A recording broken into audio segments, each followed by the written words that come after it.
Kita semua ingat kisah Marineford yang menghancurkan di One Piece. Tetapi bagaimana jika kejadiannya terungkap secara berbeda?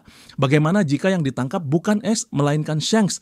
Dan bagaimana jika bukan hanya marinir yang memimpin serangan, tetapi seluruh pemerintahan dunia memainkan peran utama?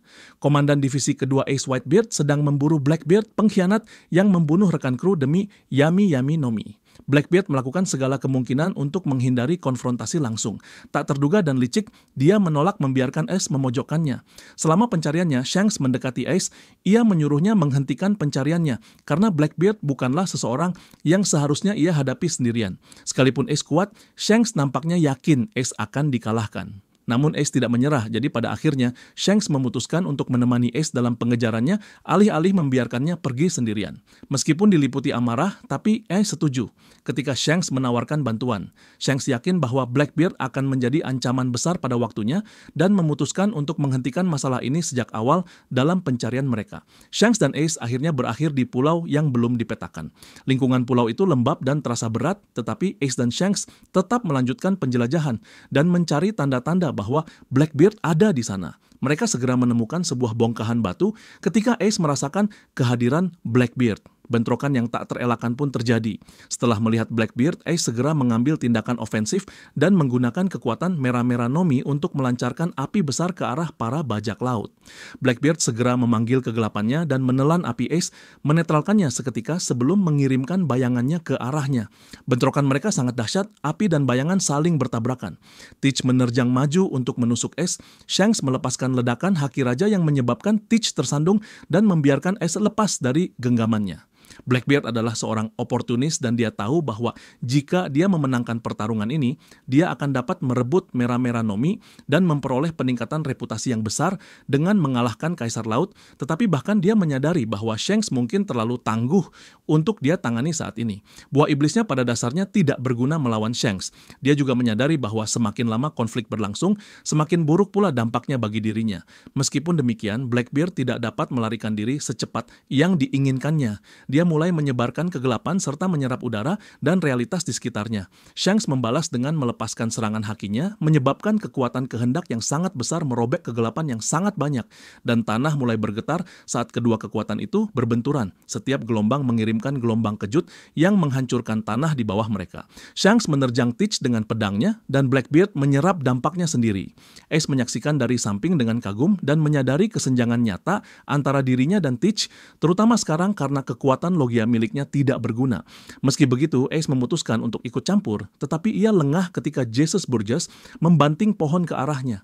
Kemudian Augur mulai melepaskan tembakan ke arah Shanks untuk mengalihkan perhatiannya juga. Terjadi kekacauan di medan perang, namun di balik itu tampak ada sesuatu yang merayap dalam kegelapan. Seiring berjalannya waktu, Blackbeard perlahan mulai kelelahan dan dia akhirnya menyadari bahwa melawan seorang Yonko bukanlah hal yang mudah.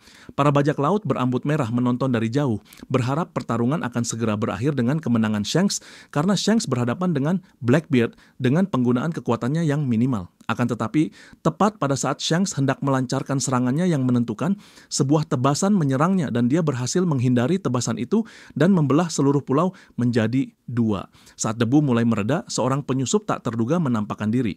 Shanks menatap kaget pada bayangan cermin dirinya yang tersembunyi di tanah. Shamrock berdiri tepat di depannya.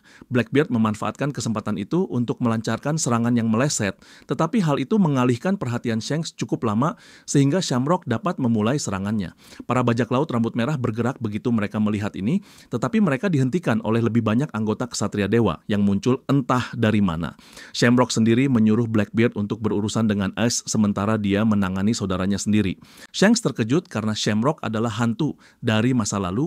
Dia tidak pernah berusaha untuk mendapatkan kembali pengingat hidup dari garis keturunan yang telah lama ditinggalkannya.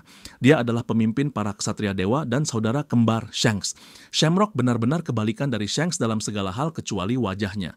Dia adalah seorang yang gigih menegakkan keinginan naga langit dan mewakili ketertiban tertinggi. Berbeda dengan Shanks yang menghargai kebebasan dan keseimbangan. Shamrock tetap tinggal di Tanah Suci, naik pangkat menjadi petarung paling terampil di bawah pengawasan langsung naga langit, sementara Shanks telah memilih lautan. Udara di antara kedua bersaudara itu berderak karena permainan haki yang tak terkendali saat dua keinginan dengan kekuatan yang tak terbayangkan bertabrakan dalam perang tanpa kata untuk memperebutkan dominasi. Lalu tanpa peringatan, badai melanda dan pedang mereka saling bertabrakan yang membuat langit di atas mereka terbelah.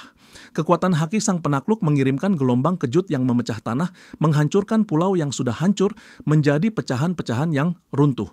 Meskipun kehadiran Shamrock mendominasi, Shanks masih memiliki keunggulan dalam haki raja tingkat lanjut dan ia mulai mengalahkan Shamrock. Akan tetapi, keunggulan yang dimiliki Shanks tidak bertahan lama. Setelah menetralisir Ace, Blackbeard dan krunya ikut menyerbu juga. Bajak laut itu mulai menguras kekuatan Shanks saat saudaranya melanjutkan serangan brutalnya. Sang kaisar bertarung sekuat tenaga, tetapi Gunko juga muncul, mengikat Shanks sesaat, tetapi hanya itu yang dibutuhkan Shamrock. Ia menyerang dengan ketepatan seorang prajurit yang telah diajari untuk menghentikan perkelahian. Sebelum mereka bereaksi, pedangnya telah mengenai sasaran dan menusuk tulang dadanya. Sebelum Shanks bisa pulih sepenuhnya, cengkeraman Shamrock menguat dan ia melancarkan pukulan lain yang secara efektif mendorong Shanks ke belakang. Gunko mengikat Shanks dengan kekuatannya. Shamrock melancarkan pukulan lain yang hampir fatal dan itu adalah akhir dari semuanya. Pulau itu, yang pernah menjadi lokasi konflik yang menggemparkan dunia, telah menjadi sunyi. Kaisar berambut merah, salah satu individu paling berkuasa di dunia, ditahan. Para ksatria dewa segera mundur, menghilang dari hadapan para bajak laut berambut merah dengan menggunakan sihir yang tak terlihat. Sebelum Shamrock menghilang, Ben Beckman melepaskan 2 tembakan. Yang satu menusuk lengan sang ksatria dewa, sedangkan yang satu lagi menusuk dada si jenggot hitam saat ia mencoba mengambil Ace. Meskipun demikian, Shanks dan Ace tetap ditangkap. Shanks tidak dikirim ke Marineford, ia juga tidak diangkut untuk dieksekusi di depan dunia seperti Goldie Roger. Tampaknya pemerintah dunia mempunyai rencana lain untuk kaisar laut ini. Dengan darah naga surgawi, Shanks dibawa langsung ke Mary Joyce, sementara Ace diserahkan ke marinir. Eksekusi Ace dilaksanakan dengan cara yang sama seperti di cerita asli, kecuali kali ini Shanks tidak ada di sana untuk menghentikan perang. Sakazuki akhirnya membunuh Koby sebelum mengejar Luffy, namun kali ini Garp maju sebagai balasan setelah melihat salah satu cucunya mati.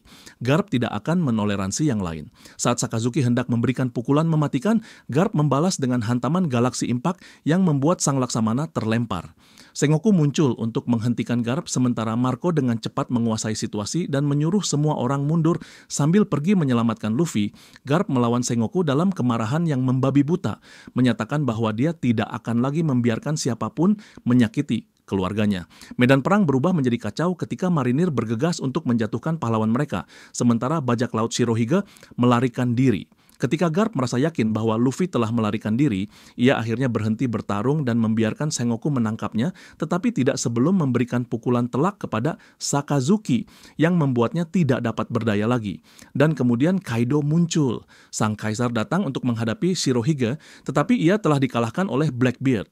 Karena itu Kaido menjadi murka dan perang lainnya pecah di Marineford, tetapi pulau itu tidak dapat menahan lebih banyak lagi kerusakan dan menjadi hancur total. Ketika pulau itu jatuh, demikian pula sejumlah besar marinir, Kaido meninggalkan tempat itu dengan perasaan tidak puas dan marah karena dia tidak dapat melawan manusia terkuat di dunia. Sementara itu, Shanks ditahan dengan rantai yang dibuat oleh pemerintah dunia di penjara Mary Joyce.